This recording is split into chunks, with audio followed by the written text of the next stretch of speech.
हिरणी बिना किसी डर के दो शेरों के साथ चल रही थी। ये देखकर एक संत हैरान रह गया। उसने पूछा, तुम्हें इन खतरनाक जानवरों से डर नहीं लगता? हिरणी ने मुस्कुराकर जवाब दिया, कुछ साल पहले एक शेरनी की मौत हो गई थी।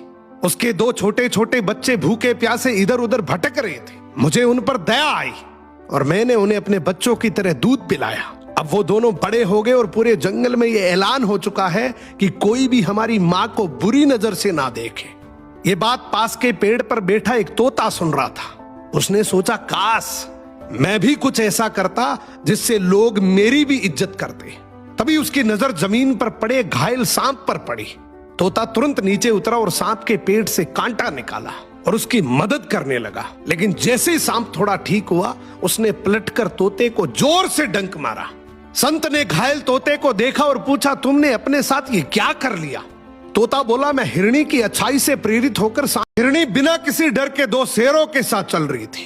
ये देखकर एक संत हैरान रह गया। उसने पूछा, तुम्हें इन खतरनाक जानवरों से डर नहीं लगता? हिरणी ने मुस्कुराकर जवाब दिया, कुछ साल पहले एक शेरनी की मौत हो गई थी।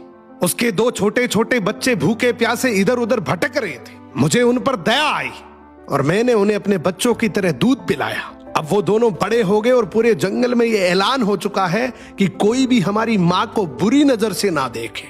ये बात पास के पेड़ पर बैठा एक तोता सुन रहा था। उसने सोचा, काश मैं भी कुछ ऐसा करता जिससे लोग मेरी भी इज्जत करते। तभी उसकी नजर जमीन पर पड़े घायल सांप पर पड़ी।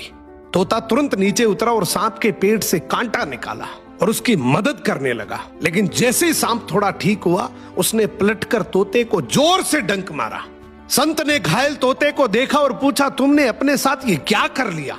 तोता बोला, मैं हिरणी की अच्छाई से प्रेरित होकर